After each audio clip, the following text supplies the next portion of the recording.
Brand new shocking details in the scandal that threatens to bring down top Obama administration officials. Now, it's called Project Gunrunner, also known as Operation Fast and Furious, was a botched international gun-selling program that has been linked to the deaths of at least 2 Americans. Now, earlier this week, acting ATF Director Ken Melson, he secretly testified before congressional investigators, revealing incriminating new information about the controversial program.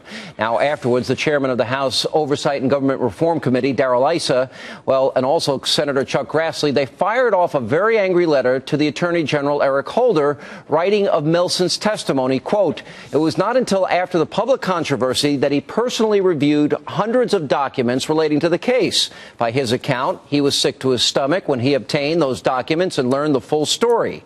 Now, if his account is accurate, then ATF leadership appears to have been effectively muzzled while the DOJ sent over false denials and buried its head in the sand. That approach distorted the truth and obstructed our investigation. Now, late yesterday, an assistant attorney general responded to their letter in a written statement arguing, quote, "While we do not question the committee's right to conduct appropriate oversight, we reject entirely any suggestion that our extraordinary efforts have been designed to limit rather than facilitate the committee's access to information." Now, Issa has already publicly suggested that Holder knew of the scandal much earlier than he admitted to in sworn testimony. And joining me now is California Congressman Darrell Issa. Congressman, welcome back, sir. Well, thanks for having me on, Sean, and thanks for covering it. I think your prelim says it very well. It's almost impossible to believe that everyone, including CBS News and many newspapers and Fox, had already reported on Fast and Furious, and yet Eric Holder still didn't know anything about it. All right, why, for the benefit of our audience, this was an idea, I think, very ill-conceived from the beginning, that they were going to follow the guns from the lower-level people involved in the cartels in the hope that this would bring them to the kingpins, the leaders of these large cartels. Tell us about the operation and why you think it was ill-conceived.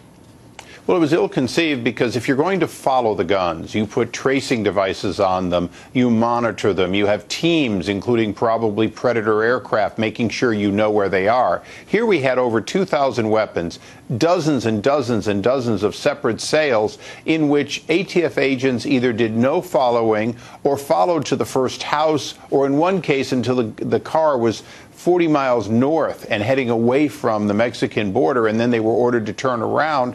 So what you really have is you have 2 points. You have the point where it was sold, and you have the point where you have a dead Border Patrol agent, and in between you have no idea where that weapon was. That's not a program that anyone would say makes sense when you understand it the way we now do. All right, explain now the interim director of the ATF, the Bureau of Alcohol, Tobacco, Firearms, when he reads this information for the first time. First of all, it's a little shocking to me that he didn't know about this. He says he's sick to his stomach. And you've come to the conclusion that you believe that there's a possibility that Eric Holder may have lied under oath. Can you explain that to our audience? Well, what we know is that Eric Holder should have known much sooner. We know that the public knew sooner. We know that Lanny Brewer was actively involved in approving a program that he believes in, that he thinks was just poorly executed, but the program was good. We also know that this career professional, Melson, was transferred in 2009. He's a senior normally non-political person. He'd been an assistant U.S. attorney. He gets transferred in to run this 1,800-member unit. He's not looking at individual investigations for obvious reasons. And he's not even briefed by the other agencies that Justice had involved in this task force. He's not briefed on what they knew. So by the time he reads these documents, including the wiretap request, he's after the fact finding out that much of what he was told they were looking for, they already knew, but hadn't told ATF.